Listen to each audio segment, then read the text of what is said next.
Quelle quantité de transpiration est considérée comme étant trop élevée? La transpiration excessive peut être causée par de nombreuses raisons. Mode de vie, genre, masse corporelle, niveau de forme physique, alimentation et même certaines maladies. Si tu t'es déjà rendu compte que tu transpirais trop, cette vidéo t'aidera à voir où sont les potentiels risques de santé. Mais tout d'abord, appuie sur le bouton d'abonnement et active les notifications pour rester du côté sympa de la vie. Tu t'es probablement déjà dit « Qu'est-ce que j'aimerais ne pas transpirer au moins une fois dans ta vie, n'est-ce pas ?» Mais tu devrais te rappeler que le processus de transpiration te maintient en vie, et ce n'est pas une exagération. Cette fonction de ton corps te protège contre une surchauffe qui pourrait être fatale. Comparons ton corps au moteur d'une voiture. Quand il est en marche, il produit de l'énergie et de la chaleur. Si le moteur devient trop chaud, il tombe en panne. La même chose pourrait arriver à ton corps si tu ne transpirais pas. La transpiration travaille de la même manière que le liquide de refroidissement qui circule à travers le moteur de la voiture. Il y a des personnes qui ne transpirent pas suffisamment ou qui ne transpirent pas du tout quand elles ont chaud. Le premier dysfonctionnement s'appelle hypohydrose. Le deuxième problème est appelé l'anhydrose. Ce sont deux maladies potentiellement mortelles qui peuvent provoquer une surchauffe et des coups de chaleur. Quand ton corps sent que sa température augmente, il produit beaucoup de transpiration pour se refroidir. Pour cela, il utilise entre 2 et 4 millions de glandes sudoripares, qui sont situées partout sur ton corps. La plus grosse quantité de ces glandes peut se trouver sur tes aisselles et sur l'aine, ainsi que sur tes pommes, tes pieds et ton visage. Étonnamment, la transpiration peut être provoquée par d'autres choses que la chaleur. Voici les raisons principales de la transpiration excessive. Numéro 1. Stress et anxiété. Les moments stressants tels qu'un examen ou un entretien important, un premier rendez-vous avec une personne que tu apprécies beaucoup, ou une présentation que tu dois faire devant une grande audience, peuvent faire que la plupart des personnes transpirent beaucoup. Le stress stimule la réaction de lutte ou fuite dans ton corps. Comme résultat, ton rythme cardiaque et la température de ton corps augmentent et tu commences à transpirer abondamment. Cela est absolument normal et sain. Mais le problème est que quand tu transpires parce que tu es stressé, tu deviens encore plus anxieux. Si tu te retrouves dans ce type de situation, essaie de te détendre. Prends plusieurs respirations lentes et profondes avec ton nez et essaie d'expirer par la bouche. Continue de le faire jusqu'à ce que tu commences à te calmer. De plus, bois beaucoup d'eau, étant donné qu'elle peut être un excellent moyen de refroidissement pour ton corps. Cela réduira la quantité de transpiration que ton corps aura besoin de libérer pour faire face au stress. Numéro 2. Médicaments.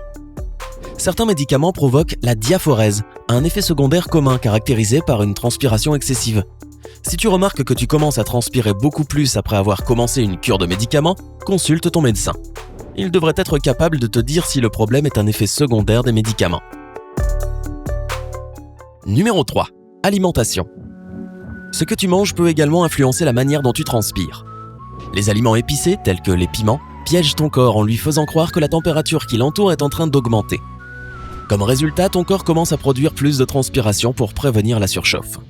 La même chose s'applique pour le café, les boissons alcoolisées et énergétiques, les aliments transformés et gras et les produits riches en sodium. Si tu réalises que ces aliments correspondent à une grande partie de tes repas, c'est la cause la plus probable de ta transpiration excessive. Par conséquent, essaie de repenser ton alimentation. Numéro 4. Humidité et chaleur. L'une des raisons les plus probables, et absolument saine, d'une transpiration incontrôlée est le temps chaud et humide. En transpirant beaucoup, ton corps te protège contre la surchauffe. Malheureusement, l'humidité entrave le processus d'évaporation. Cela fait que la transpiration reste sur ton corps pour toute la journée.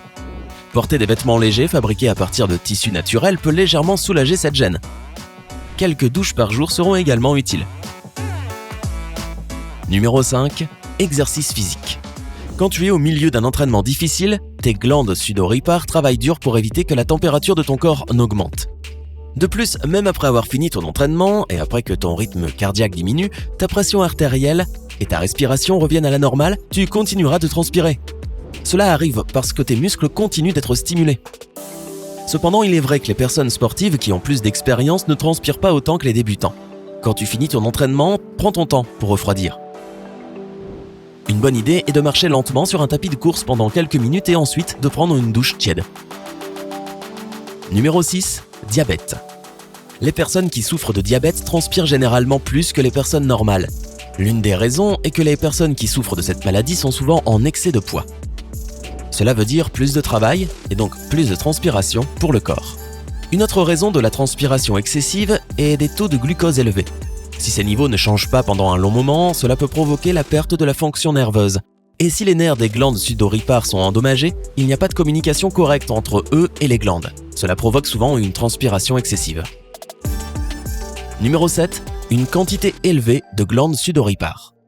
Si tu te rends compte que tu transpires plus que les autres, tu pourrais simplement avoir plus de glandes sudoripares que les personnes de ton entourage. Une personne moyenne a environ 2 millions de glandes sudoripares qui sont situées partout sur le corps, à part sur les lèvres et les canaux auditifs. La concentration la plus élevée de glandes sudoripares se trouve sur les pieds, et le bas du dos est l'endroit avec la plus petite quantité. En même temps, certaines personnes pourraient avoir 5 millions de glandes sudoripares. Et plus de glandes sudoripares veut dire plus de transpiration. Si c'est une particularité génétique, tu ne peux pas vraiment changer la situation. Essaie de porter des vêtements fabriqués à partir de tissus naturels, reste calme, évite les situations stressantes et suis une alimentation saine. Numéro 8. Grossesse. Les hormones ont tendance à être hors de contrôle durant la grossesse.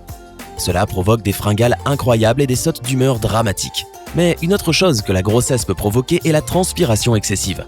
Durant la grossesse, la circulation du sang et le métabolisme dans le corps de la femme augmentent, en faisant que le corps transpire plus. Certaines femmes n'arrêtent pas de transpirer après avoir accouché parce que leur corps est encore en train de comprendre ses propres niveaux d'hormones. Numéro 9. Puberté. La puberté provoque des changements dans la voix, des boutons et des poussées de croissance. Mais aussi d'autres symptômes moins connus de la puberté comme les 3 millions de glandes sudoripares dynamiques. Durant cette période, les adolescents vivent de sérieux changements hormonaux qui peuvent provoquer une forte transpiration. Si la puberté est la raison de la transpiration excessive, il ne te reste plus qu'à attendre que cette période se finisse. Opte pour un déodorant plus fort, prends une douche tous les jours et choisis stratégiquement tes vêtements. Des tissus légers, naturels et respirants laisseront ton corps se refroidir.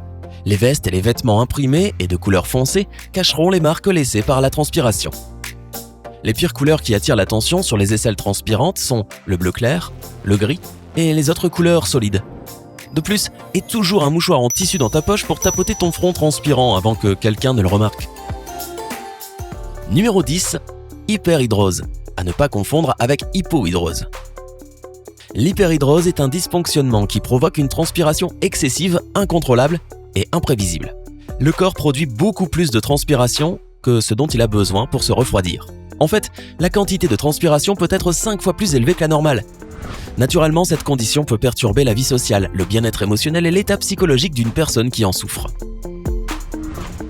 En 2016, la International Hyperhidrosis Society a conduit une étude avec 2000 personnes souffrant d'hyperhidrose. Il s'est avéré que ces personnes souffraient de dépression et d'anxiété bien plus souvent que celles qui n'étaient pas affectées par cette maladie.